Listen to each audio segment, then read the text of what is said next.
स्वागत है दोस्तों फिर से आपका हमारे YouTube channel current affairs up to date में।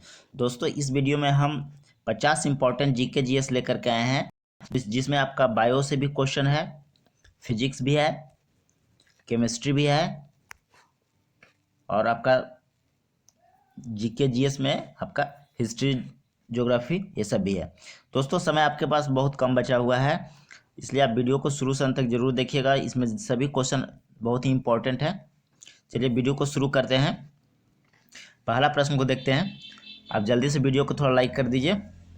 पहला प्रश्न को देखिए, कह रहा है कि पूर्वकालिक क्रिया का उदाहरण है। पूर्वकालिक क्रिया का उदाहरण कौन सा है? ऑप्शन देखिए, 4 ऑप्शन दिया हुआ है, आप इसमें से चूज कीजिए कौन सा है। तो इसका सही आंसर हो जाएगा पिताजी चाय पीकर दफ्तर चले गए। ठीक है, पिताजी चाय पीकर दफ्तर चले गए। पूर्वकालिक मतलब बीता हुआ, मतलब पास्ट का बात कर रहा है। ठीक है, जैसे माँ खाना बनवा रही यानी कि काम चल रहा है, दोनों बच्चे बड़बड़ा रहे हैं यानी काम चल रहा है, राम पढ़ता है, इससे भी पता चलता है कि वो चल रहा है। लेकिन ये है पिताजी चाय पीकर दफ्तर चले गए यानी बीत गया, तो पूर्वकालिक क्रिया हो गया। दूसरा क्वेश्चन को देखिए, आईसीएस की परीक्षा पास करने वाले प्रथम भारतीय कौन थे? आप गेस कीजिए दोस्तों, इसका सही आंसर कौन सा होगा। इसका सही आंसर होगा सुरेंद्र नाथ बनर्जी, जो थे आईसीएस की परीक्षा पास करने वाले प्रथम भारतीय थे। नेक्स्ट प्रश्न को देखिए, प्राकृतिक गैस का मुख्य अवयव कौन सा है? आप गेस कीजिए, 4 ऑप्शन दिया हुआ है, मीथेन है, इथिन है, प्रोपिन है, इथाइन है। तो इसका सही आंसर हो जाएगा मीथेन जो है प्राकृतिक गैस का मुख्य अवयव है, यानी कि मेजर पार्ट इसी का होता है। यानी प्राकृतिक गैस का मुख्य अवयव कौन सा है? मेथेन है। मेथेन का अगर फार्मूला पूछे तो क्या होगा? इसका फार्मूला CH4 होता है। अगला प्रश्न को देखिए, बहुत इंपॉर्टेंट क्वेश्चन है कि निम्नलिखित में से व्यस्तम समुद्री व्यापारिक मार्ग है। आप गेस कीजिए कि सबसे ज़्यादा व्यस्तम समुद्री व्यापारिक मार्ग कौन सा है। तो इसका सही आंसर होगा कैरिबियन सागर व्यापारिक मार्ग। कैरिबियन सागर व्यापारिक मार्ग जो है सबसे ज़्यादा क्या है? व्यस्तम होता है, व्यस्तम व्यापारिक मार्ग है। बहुत इंपॉर्टेंट क्वेश्चन है, भारत में सरकार का रूप है। इसी तरह का छोटा क्वेश्चन भी पूछा जाता है कि भारत में सरकार का रूप है कौन सा है? राजतंत्रीय है, तानाशाही है, संसदीय है या अध्यक्षीय है? तो इसका सही आंसर हो जाएगा संसदीय है। भारत में कैसा है? भारत में सरकार का रूप कैसा है? संसदीय। अगला प्रश्न को देखिए, इंपॉर्टेंट क्वेश्चन है, एक पदार्थ की जल में विलेयता का ताप बढ़ने से घटती है पदार्थ है। कह रहा है एक पदार्थ जो ऑप्शन में दिया हुआ है उसको आप चूज कीजिए जिसका जल में विलेयता ताप बढ़ने से घटती है, वह कौन सा पदार्थ है? तो इसका सही आंसर हो जाएगा गैस। गैस जो है ताप बढ़ने से जल में विलेयता उसका क्या होता है? घट जाता है। अगला प्रश्न को देखिए, महापौर महापौर में निम्नलिखित में से किसका प्रमुख होता है? महापौर जो ऑप्शन दिया हुआ 4 उसमें से बताइए कि किसका प्रमुख होता है। आप गेस कीजिए, इसका सही आंसर क्या होगा? तो नगर निगम का जो महापौर होता है किसका होता है? नगर निगम का होता है। तो इसका आंसर हमारा क्या हो जाएगा? बी। नगर निगम का प्रमुख कौन होता है? महापौर। नदी जो दक्षिण गंगा कहलाती है वह है, गेस कीजिए, दक्षिण के गंगा किस कौन सा नदी को कहते हैं? रिपीट क्वेश्चन हुआ है, आप गेस कीजिए, इसका सही आंसर क्या होगा? गोदावरी। गोदावरी को भारत की दक्षिण गंगा भी कहलाती है। 9 नंबर प्रश्न को देखिए, हिमखंडों के पिघलने का मुख्य कारण है। हिमखंडों का मतलब समझ रहे हैं ना, ग्लेशियर जिसको बोलते हैं। तो हिमखंडों के पिघलने का मुख्य कारण क्या है? आप गेस कीजिए, इसका सही आंसर हो जाएगा भूमंडलीय ताप वृद्धि, यानी कि जो पृथ्वी का टेम्परेचर बढ़ रहा है जिसके चलते आपका हिमखंड ग्लेशियर क्या हो रहा है? पिघल रहा है। यानी कि हिमखंड पिघलने का मुख्य कारण क्या है? भूमंडलीय ताप वृद्धि। अगला प्रश्न को देखिए, निम्नलिखित में से कौन सा जीवाश्म ईंधन नहीं है? अब गेस कीजिए कि इसमें से कौन सा है जो जीवाश्म ईंधन नहीं है। तो कोयला आपका जीवाश्म ईंधन है, पेट्रोलियम भी है, प्राकृतिक गैस भी है, यूरेनियम जो है यह जीवाश्म ईंधन नहीं है, इसलिए हमारा ऑप्शन डी हो जाएगा। अगला प्रश्न को देखिए, वर्जियस विधि द्वारा कृत्रिम पेट्रोलियम प्राप्त करने में निहित है। क्या निहित है? आप इसका गेस कीजिए। तो कोयले और हाइड्रोजन के बीच अभिक्रिया निहित है, यानी वर्जियस विधि द्वारा कृत्रिम पेट्रोलियम प्राप्त करने में निहित क्या है? कोयले और हाइड्रोजन के बीच अभिक्रिया। इसका सही आंसर हो जाएगा। बहुत इंपॉर्टेंट क्वेश्चन है। इनमें से कौन देश त्रिदेशीय संधि का सदस्य नहीं था? त्रिदेशीय संधि के सदस्य कौन सा देश इसमें नहीं था? ऑप्शन में आप गेस कीजिए। तो इटली जो है नहीं था, रूस था, इंग्लैंड था, फ्रांस था। ये जो था त्रिदेशीय संधि का सदस्य था, लेकिन इटली जो है इसका सदस्य नहीं था। अगला प्रश्न को देखिए, इंपॉर्टेंट क्वेश्चन है। लोहे पर कलई के लिए निम्नलिखित में से किस धातु का उपयोग किया जाता है जिससे कि इसके क्षय को रोका जा सके? यानी कि अगर लोहा है वो उसमें जंग लगता है, रस्ट लगता है, उसे बचाने के लिए उस पर हम कलई करते हैं। तो कलई किस धातु का उपयोग करके करते हैं ताकि उसको हम लोग बचा सकें, यानी कि गैल्वेनाइजेशन जिसको बोलते हैं अंग्रेजी में। इसका सही आंसर हो जाएगा जिंक का लेप लगाते हैं। जिंक का हम लोग उस पर लेप चढ़ाते हैं। अगला प्रश्न को देखिए, जापान, जर्मनी और इटली ने मिलकर एक गुट का निर्माण किया जिसका नाम था, बताइए, गेस कीजिए दोस्तों, कि जापान, जर्मनी और इटली ने मिलकर एक गुट का निर्माण किया था, उसका नाम क्या था? उसका नाम था धुरी शक्ति, उसको बोलते थे। क्या बोलते थे? धुरी शक्ति बोलते थे। अगला प्रश्न को देखिए, प्रतिनिधित्व नहीं तो कर नहीं का नारा किस घटना का परिणाम है? बहुत ही इंपॉर्टेंट क्वेश्चन है, इसलिए फिर से इसको हम शामिल किए हैं। तो इसका सही आंसर हो जाएगा स्टाम्प एक्ट। स्टाम्प एक्ट के में यह मतलब नारा निकला था कि प्रतिनिधित्व नहीं तो कर नहीं। जालियांवाला बाग हत्याकांड कहाँ हुआ था? बहुत इंपॉर्टेंट क्वेश्चन है। जालियांवाला बाग हत्याकांड जो कहाँ हुआ था? अमृतसर में हुआ था। अगला प्रश्न को देखिए, भारत एक राष्ट्र है, कैसा राष्ट्र है? आप गेस कीजिए इसका। तो धर्मनिरपेक्ष राष्ट्र है। कैसा राष्ट्र है? धर्मनिरपेक्ष राष्ट्र है भारत।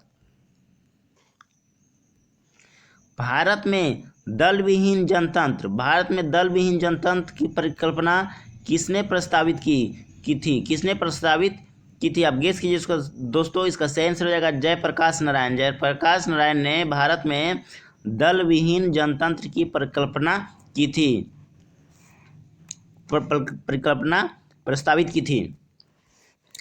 अगला प्रश्न को देखिए, भारत के किस प्रधानमंत्री ने श्रीलंका में भारतीय शांति सेना भेजी थी? बहुत इंपॉर्टेंट क्वेश्चन है कि भारत के कौन से प्रधानमंत्री हुए जिन्होंने श्रीलंका में भारतीय शांति सेना भेजी थी? इसका सही आंसर हो जाएगा राजीव गांधी। अगला प्रश्न को देखिए,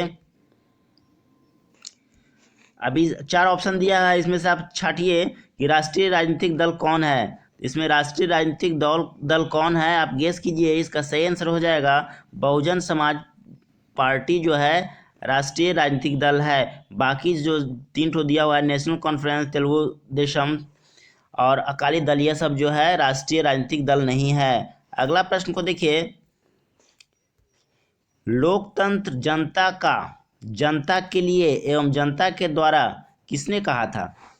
कह रहा है लोकतंत्र जनता के लिए एवं जनता के द्वारा किसने कहा था? तो इसका सही आंसर हो जाएगा अब्राहम लिंकन। अब्राहम लिंकन जो थे उन्होंने कहा था कि लोकतंत्र जनता के लिए एवं जनता के द्वारा है। अगला प्रश्न को देखिए, संघवाद का अर्थ है, संघवाद का क्या अर्थ होता है? तो संघवाद का अर्थ होता है संघ और राज्य के बीच सत्ता का विकेंद्रीकरण। संघवाद का अर्थ होता है संघ और राज्य के बीच सत्ता का विकेंद्रीकरण। अगला प्रश्न को देखिए, बहुत इंपॉर्टेंट क्वेश्चन है दोस्तों कि लोकतंत्र को अगर सफल बनाना है तो क्या होना चाहिए? तो देखिए क्वेश्चन क्या कर रहा है, लोकतंत्र को सफल बनाने के लिए क्या करना चाहिए? तो देखिए, बेरोजगारों को रोजगार देना चाहिए, सिर्फ शिक्षित लोगों को मतदान का अधिकार होना चाहिए ताकि वो सही और गलत व्यक्ति को चूज करके उसको वोट दे सके और अच्छा एक नेता को चूज कर सके। थर्ड देखिए ऑप्शन दिया है, नागरिकों को ईमानदार और उत्तरदायी होना चाहिए, ये भी सही है, इसलिए ऑप्शन डी हमारा हो जाएगा उपयुक्त सभी। यानी 3 जो ऑप्शन ऊपर में दिया हुआ है यह सब बहुत जरूरी है लोकतंत्र को सफल बनाने के लिए। अगला प्रश्न को देखिए, नस्लवाद, बहुत इंपॉर्टेंट क्वेश्चन है। नस्लवाद का अर्थ क्या होता है? नस्लवाद का अर्थ होता है रंग भेद, यानी कि गोरा काला इस समय भेद जो होता है ना उसको नस्लवाद बोलते हैं, यानी रंग भेद। अगला प्रश्न को देखिए, महिलाओं के मताधिकार से संबंधित सफ्रागेट्स मूवमेंट कहाँ चलाया गया था, किस देश में चलाया गया था? आप गेस कीजिए। तो इसका आंसर हो जाएगा ग्रेट ब्रिटेन में सफ्रागेट्स मूवमेंट चलाया गया था। किसके लिए? महिलाओं के मताधिकार से संबंधित यह है। अगला प्रश्न को देखिए, राज्यसभा के सदस्य का कार्यकाल होता है, अब गेस कीजिए दोस्तों, राज्यसभा के जो भी सदस्य होते हैं उनका कार्यकाल कितना होता है? 6 वर्षों का उनका कार्यकाल होता है। कितने वर्षों के लिए? 6 वर्षों के लिए। नेक्स्ट प्रश्न को देखिए, पंचायत समिति के सदस्य अक्सर कितने वर्ष के लिए चुने जाते हैं? तो पंचायत समिति के सदस्य जो भी होते हैं 5 वर्ष के लिए चुने जाते हैं। इसका ऑप्शन बी हमारा बिल्कुल सही आंसर हो जाएगा। अगला प्रश्न को देखिए, फ्रांस में, बहुत इंपॉर्टेंट क्वेश्चन है कि फ्रांस में आतंक का राज किसके शासनकाल को कहा जाता है? यानी फ्रांस में आतंक का राज एक समय हुआ था, वह किसके शासनकाल में हुआ था? तो लुई 16वां। देखिए लुई 16वां इस तरह से भी लिखा जाता है, और नहीं तो ऐसे आपका 16 लिखा रहेगा, नहीं तो इस तरह से लिखा रहेगा रोमन अंक में। अगला प्रश्न को देखिए, गांधी इरविन समझौता पर हस्ताक्षर होने वाला वर्ष है, यानी गांधी इरविन समझौता कब हुआ था? तो 1931 में हुआ था, इसलिए ऑप्शन बी हमारा बिल्कुल सही आंसर हो जाएगा। अगला प्रश्न को देखिए, इनमें कौन राष्ट्र संघ का अंग नहीं है? राष्ट्र संघ का कौन अंग नहीं है? अब गेस कीजिए। सभा है, परिषद है, सचिवालय है, लेकिन विश्व स्वास्थ्य संघ यह जो है राष्ट्र संघ का अंग नहीं है, इसलिए डी ऑप्शन हमारा बिल्कुल सही आंसर हो जाएगा। अगला प्रश्न को देखिए, बहुत ही इंपॉर्टेंट क्वेश्चन है, संयुक्त राष्ट्र का चार्टर कहाँ तैयार हुआ था? संयुक्त राष्ट्र का चार्टर कहाँ तैयार हुआ था? आप गेस कीजिए। इसका सही आंसर है सैन फ्रांसिस्को में संयुक्त राष्ट्र का चार्टर तैयार हुआ था। अगला प्रश्न को देखिए, गांधी जी दक्षिण अफ्रीका से कब लौटे? गांधी जी जो है दक्षिण अफ्रीका से 1915 में लौटे थे। गए थे कब? तो 1893 ईस्वी में गए थे, 1 साल के लिए गए थे पहले, वो भी कॉन्ट्रैक्ट वकालत लड़ने के लिए 1893 में। फिर वहाँ पे वह रुक गए और फिर 1915 ईस्वी को वह भारत फिर आए। अगला प्रश्न को देखिए, औरंगजेब के मृत्यु के पश्चात किस नेता के नेतृत्व में जाट काफ़ी शक्तिशाली हुए? औरंगजेब की मृत्यु के पश्चात किस नेता के नेतृत्व में जाट काफ़ी शक्तिशाली हुए? इसका सही आंसर हो जाएगा चूड़ामन के शासनकाल में जाट जो है ज़्यादा शक्तिशाली हुए। पेशावर एवं काबुल किसके माध्यम से एक दूसरे से जुड़े हैं? पेशावर एवं काबुल किसके माध्यम से एक दूसरे से जुड़े हैं? तो खैबर दर्रा जो है उसको पेशावर और काबुल को जोड़ता है। अगला प्रश्न को देखिए, फर वनस्पति निम्नलिखित में से किससे संबंधित है? फर वनस्पति जो है अल्पाइन वन से संबंधित है। फर वनस्पति किससे संबंधित है? अल्पाइन वन से संबंधित है। अगला प्रश्न को देखिए, बिहार का शोक आप लोग सभी को जानते हैं, बताइए, इसका गेस करके कमेंट बॉक्स में ज़रूर बताइएगा कि बिहार के किस नदी को बिहार का शोक कहा जाता है। अगला प्रश्न को देखिए, तमिलनाडु में शीतकालीन वर्षा का कारण क्या है? तमिलनाडु जो साउथ में हमारा इंडिया के साउथ में पड़ता है, तमिलनाडु में शीतकालीन वर्षा का कारण क्या है? आप गेस कीजिए। इसका सही आंसर हो जाएगा उत्तर पूर्व मानसून के चलते तमिलनाडु में बारिश होती है। प्रायद्वीपीय भारत की सबसे बड़ी नदी कौन सी है? आप गेस कीजिए इसको दोस्तों। इसका सही आंसर हो जाएगा गोदावरी, और गोदावरी को हम लोग प्रायद्वीपीय भारत की गंगा कहते हैं, दक्षिणी गंगा नदी भी कहते हैं। अगला प्रश्न को देखिए, वर्ष जिसमें प्रथम पृथ्वी सम्मेलन आयोजित हुआ था, मतलब किस वर्ष जो है प्रथम पृथ्वी सम्मेलन आयोजित किया गया था? तो 1992 में प्रथम पृथ्वी सम्मेलन आयोजित किया गया था। अगला प्रश्न को देखिए, भारत में रेल मंडलों की वर्तमान संख्या कितनी है? आप गेस कीजिए दोस्तों। इसका बहुत इंपॉर्टेंट क्वेश्चन है, 16 है।